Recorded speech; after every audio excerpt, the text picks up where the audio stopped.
Gyoli Tumuhirwe ow'emyaka 22 atuusiddwa ku kkooti ya Buganda Road ku saa 3 ez'okumakya.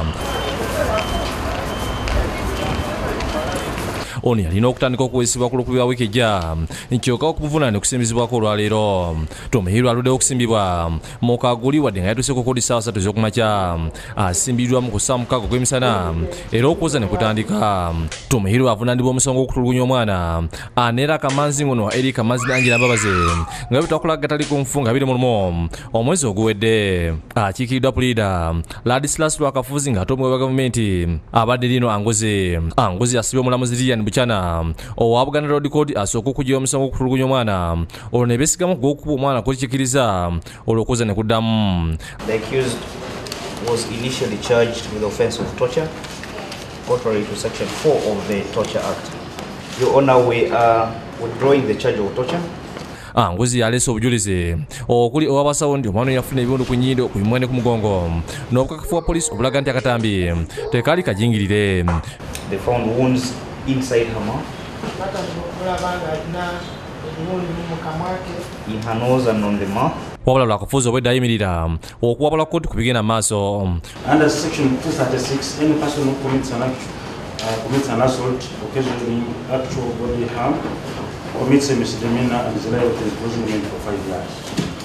Omulamuzi asibye bazadde b'omwana okuba ku kyeboogera ng'akamanzi yasuse n'ategeezako nti ng'omwana bw'asula ng'abakaabirira.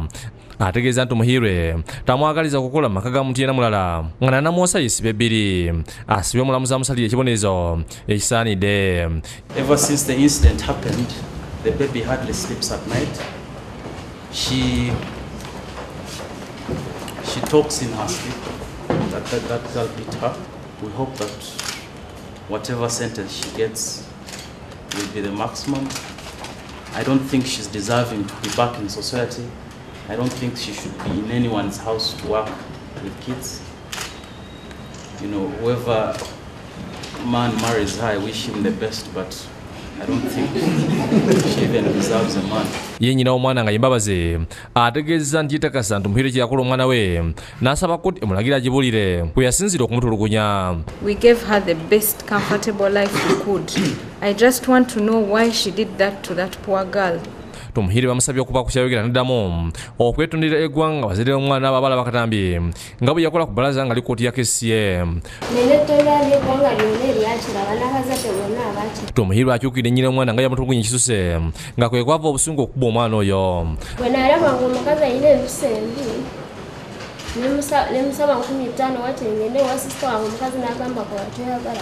Wano omulamuzi Buchana asingisiza Tumuhirwe omusango ogw'okuba omwana ng'ekibonerezo kyakusalibwa ku Bbalaza. Nnyina w'omwana abadde omusunguufu akukanyiza ebyogeddwa Tumuhirwe nti singa yali amukuba yandibadde tamulekera mwana we. Bw'abanga yakuba omwana mu bubi bwe bw'abakkiriza kiba kirungi naye ate bw'atandika okulimba then tampayiriza so amukuba ne mulekera mwana. Obedi Lutale yakusakidde eggulu eno ku lwa Bukedde TV 1.